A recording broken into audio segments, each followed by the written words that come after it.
First on 24 മന്ത്രിമാരുടെ വകുപ്പുകൾ നിശ്ചയിച്ച് മുഖ്യമന്ത്രി നൽകിയ പട്ടിക ഗവർണർ അംഗീകരിച്ചു. ലത്തീൻ സഭയുടെ എതിർപ്പിനിടെ ഫിഷറീസ് വകുപ്പ് മുസ്ലിം ലീഗിന് നൽകി.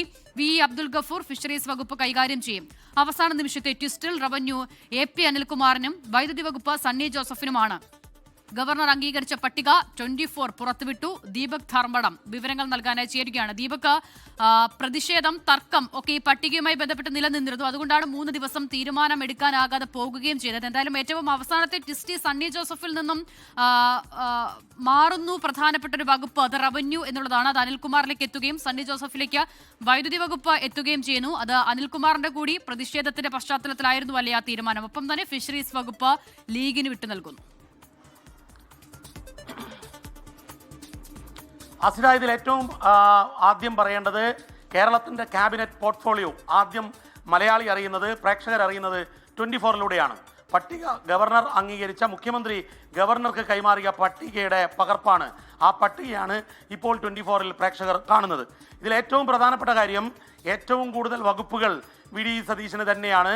അതായത് സാധാരണഗതിയിൽ ധനമന്ത്രിമാർ ഒരു ഇൻഡിപെൻഡന്റ് മന്ത്രിയാണ് ഉണ്ടാവാറുള്ളത്. എന്നാൽ മുഖ്യമന്ത്രി തന്നെ ധനവകുപ്പ് കൈകാര്യം ചെയ്യുന്നു. ധനം മാത്രമല്ല, വിവിധ വകുപ്പുകൾ, നിയമം ഉൾപ്പെടെയുള്ള വകുപ്പുകൾ അദ്ദേഹം ചെയ്യുന്നു. Science and technology, all India service സാധാരണഗതിയിൽ തന്നെ മുഖ്യമന്ത്രി കൈകാര്യം ചെയ്യാറുണ്ട്. പക്ഷേ എന്നാൽ സയൻറ്റിഫിക് ഇൻഡസ്ട്രീസ്, അതുപോലെ പൊല്യൂഷൻ കൺട്രോൾ, ലോട്ടറീസ്, നേരത്തെ ലോട്ടറി വിവാദങ്ങളിൽ VD സതീശൻ അന്നത്തെ ധനമന്ത്രി തോമസ് ഐസക്കുമായി നടത്തിയ ചർച്ചയൊക്കെ പാർലമെന്ററി രാഷ്ട്രീയത്തിൽ ഒരു ചരിത്രമായി മാറിയതാണ്. ആ വകുപ്പ് ഉൾപ്പെടെയുള്ള പ്രധാനപ്പെട്ട വകുപ്പുകൾ എല്ലാം ഒരു പേജ് വകുപ്പാണ്. ഏതാണ്ട് ഞാൻ എണ്ണി നോക്കിയ സമയത്ത് 10-30ഓളം വകുപ്പുകൾ നേരിട്ട് കൈകാര്യം ചെയ്യുന്നു. മറ്റൊന്ന്, കേന്ദ്ര ബന്ധമുള്ള എല്ലാ വകുപ്പുകളും കൈകാര്യം ചെയ്യുന്നതും മുഖ്യമന്ത്രി തന്നെയാണ്. മറ്റൊരു കാര്യം, രമേശ് ചെന്നിത്തലയുടെ വകുപ്പാണ്. അദ്ദേഹം ഹോമും വിജിലൻസും ഫയർ ആൻഡ് റെസ്ക്യൂവും ജയിലും കയറും, ആലപ്പുഴ കയറിൻ്റെ കേന്ദ്രമാണ്.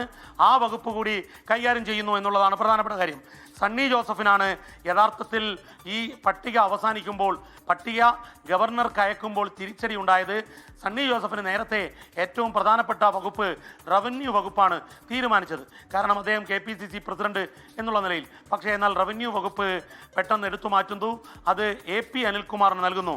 AP അനിൽകുമാറിന് ആ വകുപ്പ് നൽകുമ്പോൾ സണ്ണി ജോസഫിന് ഇലക്ട്രിസിറ്റിയും പാർലമെൻറ്റ് എൻവോൺമെൻറ്റും പാർലമെൻ്ററി വകുപ്പും, അതായത് പരിസ്ഥിതിയും പാർലമെൻ്ററി വകുപ്പും മാത്രമായി ചുരുക്കപ്പെട്ടു.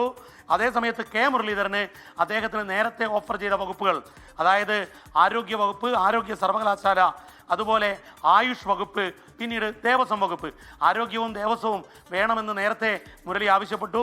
മുരളിക്ക് നൽകാമെന്ന് VD സതീശൻ ഉറപ്പും നൽകിയിരുന്നു. ആ വകുപ്പ് വളരെ കൃത്യമായി പ്ലേസ് ചെയ്യപ്പെട്ടു.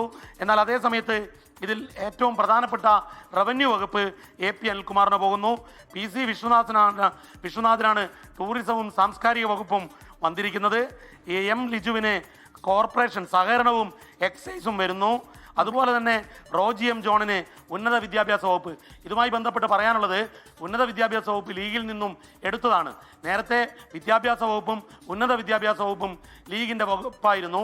പക്ഷേ വ്യത്യാസമുണ്ട് എന്നുള്ളത് കൂടിയുണ്ട്. ഉന്നത വിദ്യാഭ്യാസ വകുപ്പ് കോൺഗ്രസ് ഏറ്റെടുക്കുകയാണ്. അതോടൊപ്പം തന്നെ സണ്ണി ജോസഫിൽ നിന്നും അവസാന നിമിഷമാണ് ഈ റവന്യൂ വകുപ്പ് AP അനിൽകുമാറിലേക്ക് എത്തുന്നത്. വകുപ്പുമായി ബന്ധപ്പെട്ട് അന്തിമ ധാരണയായിരിക്കുന്നു. ഈ പട്ടിക ഇപ്പോൾ ഗവർണർക്ക് കൈമാറുകയും ചെയ്തിട്ടുണ്ട്. ദീപക് ധർമ്മടമാണ് വിവരങ്ങൾ നൽകിയത്.